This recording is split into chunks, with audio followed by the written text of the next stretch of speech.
Hello, আসসালামু আলাইকুম। কেমন তারা আছেন? সবাই আশা করি সুস্থ আছেন, ভালো আছেন। মুইও একসের ভালো আছি। তাই কেউ মোর উপরে রাগ আছেন এটা মুই বুঝতে পারছি। কেয়া কিরফাইনে রাগ আছেন হ্যাঁ মুই বুঝতে পারছি। কেউ সামনাসামনি জিগাইছেন যে ভাই আপনাগো পেইজে কোনো নতুন কনটেন্ট আয় না কা? কেউ আবার কমেন্টে জিগাইছেন। তাই আজকে সব প্রশ্নের উত্তর বাঙ্গাই কইতে লাগি। হইছে কি মোর অনার্স 3rd ইয়ারের পরীক্ষা চলছে টানা ১ মাস। যে কারণে মোর এখন নতুন ভিডিও করতেও পারি আপলোডও দিতে পারিনি। আজ পরীক্ষা শেষ হইছে এখন হইতে নিত্য নতুন ভিডিও পাইবেন। চোখ রাখেন রিলেটেড মিডিয়া ফেসবুক পেজ এবং ইউটিউব চ্যানেলে পর্দা আশাইয়ে পাদাই হলাম না নে। কি মনে করছেন পড়ালেখার চাপে ভিডিও বানাইতেই নি? আরে হেরমের কিছুই না। পড়তে বইলে মনে হইছে কিছু পাইনি আর উঠলে মনে হইছে লেখবো মানে কি এই চাপে কোনোটাই হয় নাই। প্রত্যেকটা পরীক্ষা দিয়ে যাইতাম আমতলীগণে বরিশাল বোঝেন কথা নিব তার 2.5 ঘন্টা বাসে বইতে লাগবে। এরপর আইয়ে কেউ ভিডিও বানাইতে পারে? তাই শেষ পরীক্ষা বাসের লেগে খাড়াই রইছি। বাস মোডে আয় না। একখানা আইছে হ্যাঁ তো আবার মগো লয় না। যাই হোক কত বড় একটা গাড়ি পেলাম হেডে উঠতে বইলাম। দেখি গাড়ি পুরো ফাঁকা মুই আর মামু। আচ্ছা আসেন আজ থেকে প্রায় 7-8 বছর আগের একটা ভিডিও দেখাই। দেখেন কিছু বোঝেন কিনা বা চেনেন কিনা।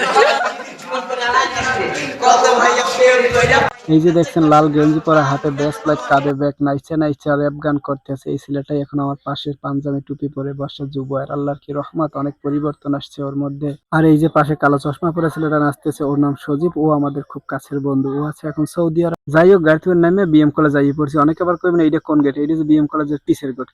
ক্যারপেন নিয়া পিছের গেট দিয়ে ঢুকছি এর একটা কারণ আছে। সামনের গেট দিয়ে ঢুকতে গেলে মোবাইল দিয়ে ঢুকতে দেবে না। মোবাইল লইছি বাড়তে কোনে হে মোবাইল থুমুকুম হেলিকে পিছের গেট দিয়ে ঢুক। আজ যে খালি একদিন পিছের গেট দিয়ে ঢুকছি বিষয়টা এরবেন না। প্রত্যেকটা পরীক্ষা পিছের গেট দিয়ে ঢুকছি আর মোবাইল লইয়াই ঢুকছি। কেউ আবার মনে করেন না মোবাইল দিয়ে নকল করছি। মোবাইল কিন্তু সামনে গার্ডের কাছে দিয়ে লইছি। যাই হোক কপালটা খারাপ ঢুকে দেখি ক্যাম্পাসের মধ্যে যে দোকানটা দিয়ে ডিম রুটি খাইতাম এই দোকানটা বন্ধ। কি আর করার ছোট একটা পকেট গিট দিয়ে আবার পিছনে চলে গেলাম। পিছনে যাইয়া এই হোটেলগুলো ক্যাম্পাসের একটা লগে দামে সস্তা হইলেও মানে যথেষ্ট ভালো খাওন দাওন। একখান মুরহার রান আর পাতলা ডাল দিয়ে 2 থেল ভাত মারিয়ে দিলাম। খাওয়ানো তৃপ্তি পেলাম। দাম হয়েছে বলে হুদা 5-50 টাকা। গরমে আর তাই নেওয়ার মধ্যে পথে জুবার বাইল দেখা 1000 এন ওই যে আমাকে বরিশালের আশ্রয় কেন্দ্র বলা যায়। মুই বরিশাল আইলে হেরদারি থাই মগো এলাকারই তাই বিএম কলেজে অনার্স 4th ইয়ারে পরে কইলাম ভাই একটু তাড়াতাড়ি যাই হলে যাওয়া লাগবে। হলে আবার টেবিলে ময়লা পড়ে রয়েছে ঘষা লাগবে। কথা হইনি আবার মিডি আসে কি বুঝলে মুই তো আর বুঝলাম না। যাই হোক এবার সামনের দিকে যাইতেছি যাবার কাল দিয়ে এক বুড়া চাচা একটা মিটার লইয়ে বই রয়েছে। চিন্তা করছি পেটটা যখন বাড়িয়েছে ওটা মাপতে দিই কয়টা ওজন হইলে উমা মারে একই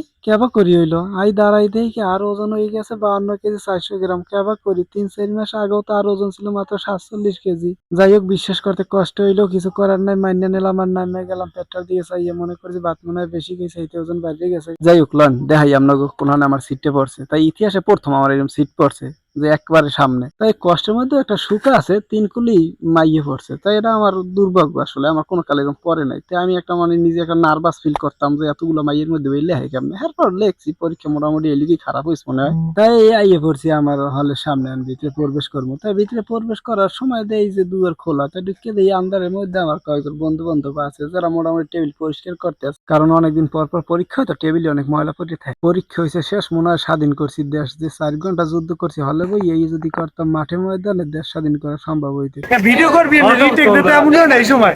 পরীক্ষা যে গার্ড দিছে সব পরীক্ষা চাইতে এইটাই বেশি টাইট দিছে। হেলিকে বন্ধু আমার কনফিডেন্সের সহিত কইতে আছে পরীক্ষা আবার দেওয়া লাগবে।